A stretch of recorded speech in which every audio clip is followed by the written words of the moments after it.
ನೀನ್ ಅನ್ಕೊಂಡಿದ್ಯಾ?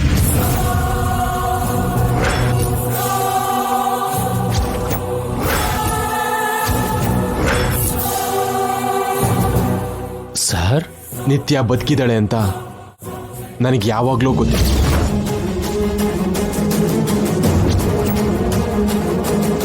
ನಿಮ್ ಮೇಡಮ್ ನನ್ನಿಂದ ತಪ್ಪಿಸ್ಕೊಂಡು ಓಡಾಡ್ದಾಗ್ಲೇ ನಿತ್ಯ ಬದುಕಿದಾಳೆ ಅನ್ನೋ ವಿಷಯ ನನಗೆ ಅರ್ಥ ಆಗೋಗಿತ್ತು.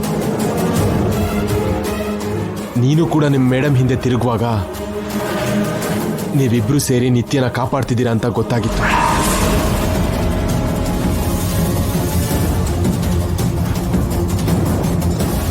ನಿಮ್ಮ ಮೇಡಮ್ ನಿತ್ಯನಿಗೆ ಬ್ಲಡ್ ಕೊಟ್ಟಾಗ್ಲೇ ಅವ್ರ ಮಧ್ಯೆ ಏನೋ ರಿಲೇಶನ್ಶಿಪ್ ಇದೆ ಅಂತ ಡೌಟ್ ಬಂದಿತ್ತು.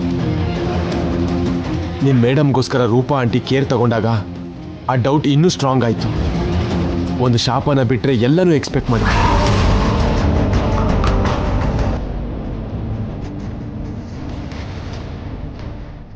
ಸಾರಿ ಸರ್,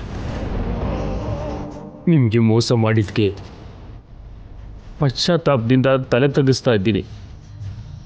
ಇದರಲ್ಲಿ ಮೋಸ ಎಲ್ಲಿದೆ ನಾಣಿ? ನಿಮ್ಮ ಮೇಡಮ್ ಹೇಳಿದ್ದನ್ನು ನೀನು ಫಾಲೋ ಮಾಡಿದ್ಯಾ ಅಷ್ಟೇ ಅಲ್ವಾ?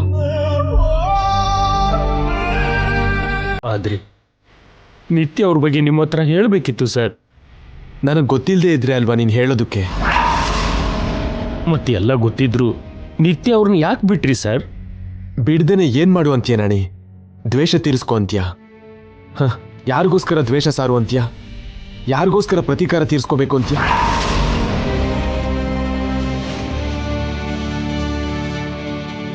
ಯಾರನ್ನ ನನ್ನ ಜೀವ ಅನ್ಕೊಂಡಿದ್ನೋ, ಯಾವ ಪ್ರೀತಿನ ನನ್ನ ಆನಂದ ಅಂತ ಅನ್ಕೊಂಡಿದ್ನೋ, ಯಾರು ನನ್ನ ಭವಿಷ್ಯ ಅಂತ ಅನ್ಕೊಂಡಿದ್ನೋ ಅವರೇ ಇಲ್ಲ ಅಂದಮೇಲೆ ಇನ್ನು ಈ ದ್ವೇಷ ಪ್ರತೀಕಾರ ಯಾಕೆ ನಾಣಿ?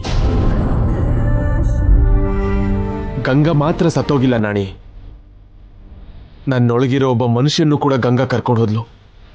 ಆ ಮನುಷ್ಯನಿಗಿರ್ಬೇಕಾಗಿರೋ ಪ್ರೀತಿ, ಕೋಪ, ಅನುರಾಗ, ದ್ವೇಷ ಎಲ್ಲನೂ ಅವಳ ಜೊತೆನೇ ಹೊರಟೋಯ್ತು. ನಾನಿವಾಗ ಝೀರೋ.